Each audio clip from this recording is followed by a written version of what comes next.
There is a moment that comes for all of us. It happens in a quiet room, often late at night. The only light is the cool white glow of a screen on a clean desk. The only sound is the low, steady hum of a quiet machine. In front of you is the work. Not just any work, but the important work, the creative work, the kind of task that doesn't have a clear path, where every step forward feels like stepping into a fog. This is the first anchor of the experience, the difficult task. And as you sit with it, you can feel a specific kind of tension begin to build in your body. A low hum of discomfort. This discomfort is quiet at first, so it's easy to ignore. You lean in, you write a few words, you try a few ideas, but the work is supposed to be hard and so it pushes back. The page stays blank. The code throws an error. The design just looks wrong. And because the difficult task demands something new from you, this feeling of discomfort grows. It becomes a kind of static in the air, a feeling of being stuck, of being not quite enough for the challenge in front of you. Have you felt that? The silence of the room can suddenly feel heavy, and the screen seems to be waiting, judging your lack of progress. And then, it happens. A thought appears softly at first. It doesn't feel like a distraction. It feels like a helpful suggestion. It's a gentle whisper that says, "You've been trying so hard. Just for a minute, why don't you look at something easy, something you already know?" This is the second anchor, the pull of familiar comfort. It arrives precisely when the discomfort of the difficult task becomes too loud. It offers a way out, a doorway into a place that feels good and safe. For a long time, I thought this pull was random. I thought the problem was the endless scroll of the internet, the news alerts, or the messages from friends. I tried to block them, to build barriers. But the pull of familiar comfort is not about one specific website or app. It's about a feeling. So when I closed one door, it would simply open another. The issue was never the distraction itself, therefore the solution couldn't be just blocking it. The real issue was the deep human need that the distraction was promising to fill. When you sit with a difficult task, it creates feelings of frustration, of uncertainty, of inadequacy. And your mind, in an attempt to protect you from these feelings, offers a quick dose of relief. This is why the pull of familiar comfort is so powerful. It isn't trying to ruin your work. It's trying to make you feel safe again. Each time you choose the easy path, you are choosing immediate comfort over the potential far-off satisfaction of finishing the hard thing. If you do this, you are not lazy or broken. You are not alone. You are just human, seeking safety in a world that feels uncertain. So, what happens if we start to watch this pattern, not with judgment, but with curiosity? We can see that the most powerful distractions aren't always the new and exciting things. The strongest pull is often backwards, into the past. The pull of familiar comfort is a retreat to the safety of our own proven successes. It's a return to a place where we already know we are good enough. Think about it. When you're stuck on a new project, the difficult task, your mind doesn't just wander to a random video. It might wander to your email inbox so you can reread a compliment from last week.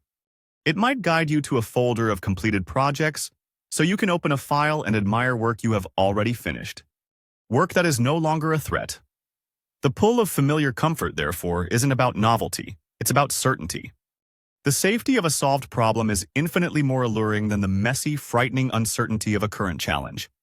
The difficult task asks, "Are you good enough for this?" And the pull of familiar comfort quickly answers, "You don't have to find out. Look, you've already proven you are good enough over here." And because we keep choosing that immediate comfort, our world begins to narrow.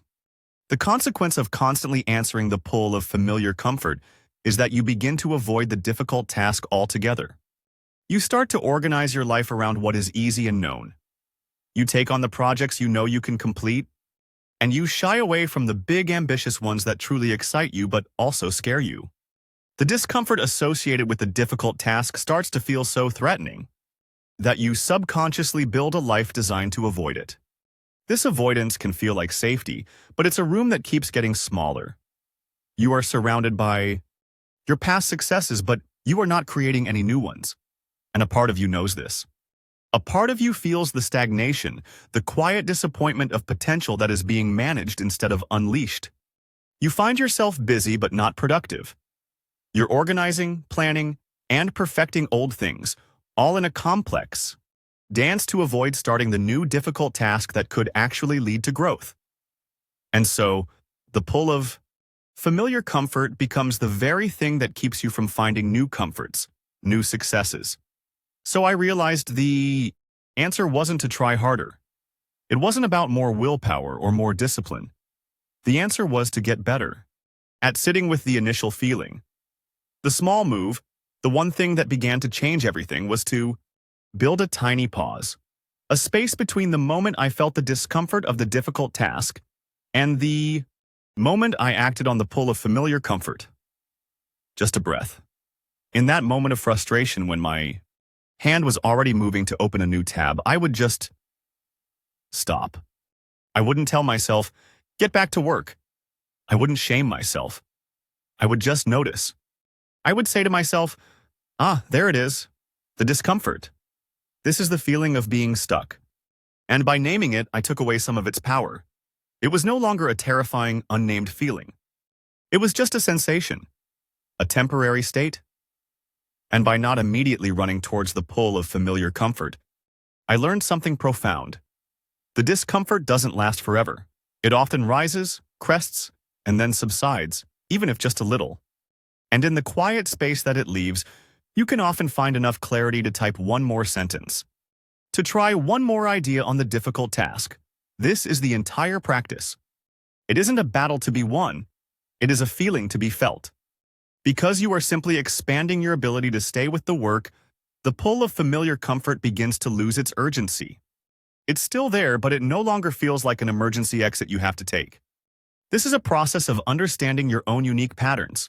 My pull of familiar comfort might be different from yours. Yours might be cleaning the kitchen, or calling a friend, or getting lost in research that is related to the difficult task but isn't the task itself. The first step is always seeing your specific pattern with clarity. Your distractions aren't random. They show up at very specific moments of vulnerability. They appear when the difficult task makes you feel frustrated, when it makes you feel bored, when it makes you feel doubtful.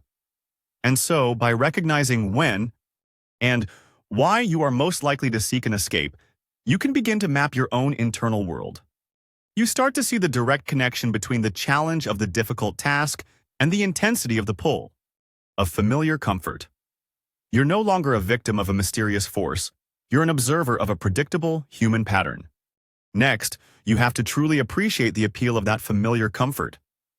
For me, it was retreating into the memory of a past success. I could almost feel it. The memory of being in a bright, bustling office. The low murmur of my colleagues in the background. The solid, reassuring weight of a finished report in my hands. The feeling of a job well done. That feeling is a powerful relief from the sting of current uncertainty. I felt sitting alone with a difficult task. And because I understood that my impulse wasn't about being lazy, but about a deep need to feel competent, my whole perspective shifted from self-criticism to self-compassion. From that place of understanding, you can begin to build sustainable ways of working. This isn't a one-time fix. It's a practice. It involves creating routines that support you when you are most vulnerable. For me, that meant starting my day with the difficult task before my energy was drained. It meant creating a work environment on my computer that was dedicated only to that task, with no easy doorways to the pull of familiar comfort. No social media bookmarks, no distracting apps visible. This isn't about becoming a robot who feels no discomfort and has no temptations. That's impossible. The goal is to build resilience.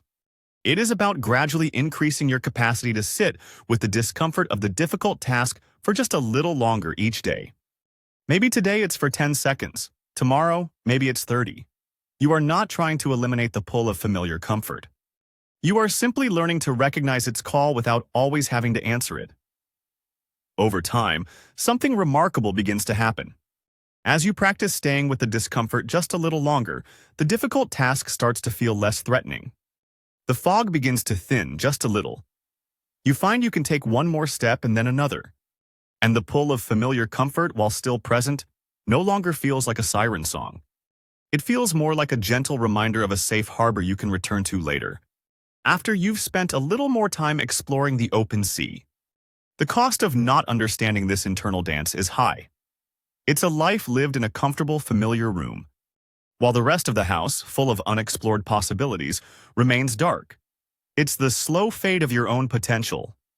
The core shift isn't in finding a better tool to block distractions. The core shift is in seeing that urge to run away, not as a weakness, but as a signal. It's a message from a part of you that feels overwhelmed or afraid by the difficult task.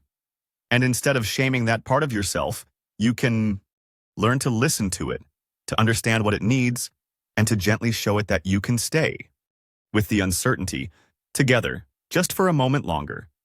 If you're trying to understand your own patterns, to find a way to do the work that truly matters to you, know that this is a shared journey.